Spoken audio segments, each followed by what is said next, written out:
Hello Commanders, welcome back to the command table. I am Mathramar, and we are continuing with our journey walkthrough. We are on the second half of Map 1 in the Eldritch Mountains, which comprises battles 296 through 300. So before we get after those, please be so kind as to like, subscribe, and if you want notifications when I drop new videos, be sure to hit that notification bell. Also, if you have any comments or questions, please feel free to leave those below. Alright, jumping right into battle 296. Okay, here we have the Undead Convoy. I wonder if that's supposed to be convoy?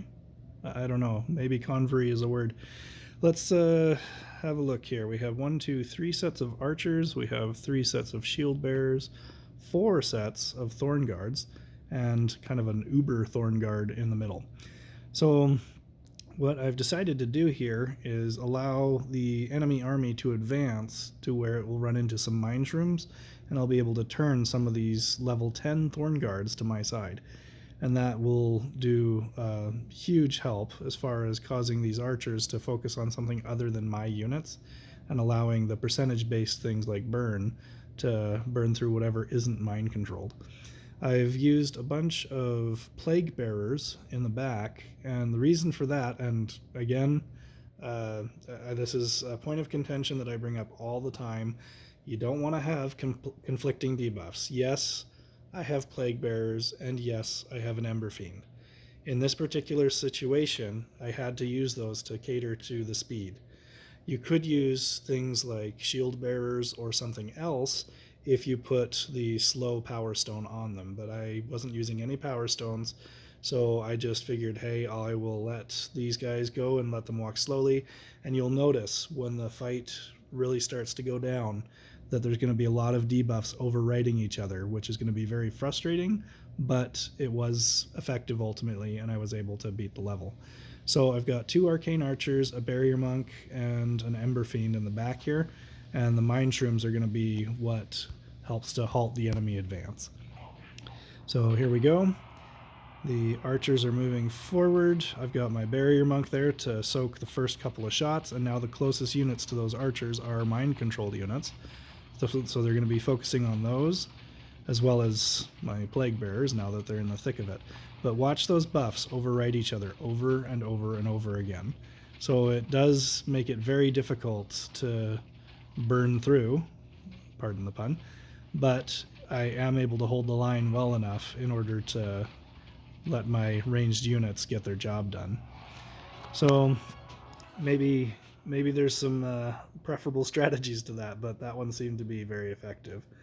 So, oops, we already did 296. Let's bump into 297. All right, this one. Okay, this one was fun. We have our trick that we used a little while ago where we've put a fortification in front of a bomb.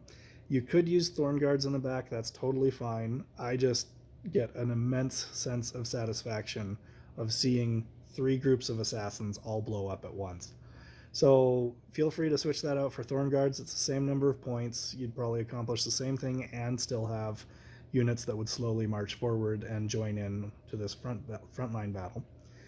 I've got my barrier monk here to insulate me from the shots from the stormcaller and the plague throwers. And then the front line will turn against itself as it runs into these mine shrooms. And that's going to give the time for the Crystal Spire to finish off the job, as well as the assassins to keep working through from behind. So let's go ahead and run it. Okay, watch those assassins. Poof, all 3 groups just blown to smithereens. Isn't that delightful? Okay, and the mine shrooms are holding the line while the Crystal Spire is able to laser beam everything at its leisure. And there it goes. Alright, so let's move on to 298. Okay, Infernal Order. Here we have a catapult, 3 sets of archers, an ember fiend, 3 brutes, and a paladin. So I'm just going to resolve the entire front line of these very high health units with my bomb bots. So apparently a level 6 bomb bot can blow up a level 9 brute. And then I've got the assassins to start clearing through this back line. I've placed the Ember Fiend far enough back to where if the catapult does get off a shot, which it shouldn't, because even at level 10, 2 level 6 assassins there are going to be able to knock that out normally before it gets a shot off. I don't recall exactly how it went down, but in the event that that didn't happen, my Ember Fiend is far enough back to where it will have to run forward and thus dodge whatever shot would come after it. Because there's very few units on the field, so there is a likelihood that it could be shot at. The Arcane Blades are there to clear through whatever's left with the Ember Fiend and the Archers, along with the Assassins, who should still be kicking around. So there goes the entire front line, very quick and easy, and then we've got a lot of blitz units to zip in there and kill everything else. All right, let's move on to 299. All right, this one took me a bit, so I will fully admit that I struggled with this one for a while. Those giant toads are difficult to resolve while you have all this other business to care about.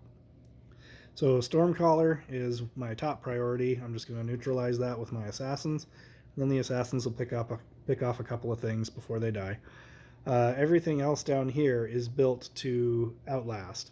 So I've got 2 Draining Spirits hooked up to an Earth Elemental that is immune to Plague, and I've got 2 Crystal Spires to attack from a distance while totally protected by that Earth Elemental. The Earth Elemental is going to last a long time because it's supported by this Valkyrie, which is closer to the Earth Elemental than it is to this Ember Fiend. So this Ember Fiend is going to move forward, start casting fire. That burn is going to burn down these high health units like the toads, as well as the kind of medium to high health units of the dire wolves. The plague bears don't have as much health, but the burn will help with that. The chaos units are more not resistant. It's just that the draining spirits do less damage to chaos units. So the draining spirits aren't going to do much to these plague bearers, but they will do a lot to the dire wolves. So I figured it was worth it putting them in there because I'm trying not to use more than 2 of any one particular unit, just because I realize anybody starting the game, you're going to have trouble getting these levels up. Like you'll notice a lot of my stuff is still level 7, just because I can't get the shards fast enough to get them up to level 8. So that's the strategy behind this one. Let's get rid of that Stormcaller and see how the rest of it plays out. Okay, Stormcaller gone. The toads do manage to jump through, but now that it's the closest thing there, my Ember Fiend tags it, and the burn damage gets it down very quickly. Now you'll notice that they're starting to push the Draining Spirits back, and they clip the Crystal Spire as well, along with the toad, causing a little bit of damage there. So, there's ways to improve on this, but ultimately I feel like it was fairly successful. I'm not going to complain. I'll take the win. So, yeah, the Earth Elemental does ultimately die, but even those smaller Earth Elementals would be enough to buy me the time that I needed. And by then, anything is moving so slow that it's not going to reach the Crystal Spire or the Crystal Spire's gone. The Ember Fiend before it burns it all. Okay, so 300, and then we'll call it for this video. Okay, we've got a Stormcaller, some Plague Throwers. I didn't even see this Stormcaller when I set this up. For whatever reason, my brain didn't process that there's another Stormcaller right there. So I didn't even account for that by putting another group of Assassins in. But you'll see how it plays out. This Earth Elemental has enough distance between it and these Crystal Spires that it's not able to chain through for any duration because the Earth Elemental moves just far enough forward. So that's something you're going to have to factor in. You may need to move these back just slightly so that they don't get blown up by that Stormcaller. The Plague Bearers, the 2 Devourers, those are all just going to converge on this Earth Elemental that has these 2 Draining Spirits attached. And yes, they're all Chaos units, so it will be more difficult for those to burn them down. If you have more than 2 Crystal Spires, you might consider putting those in, and it might give you a faster time getting everything resolved.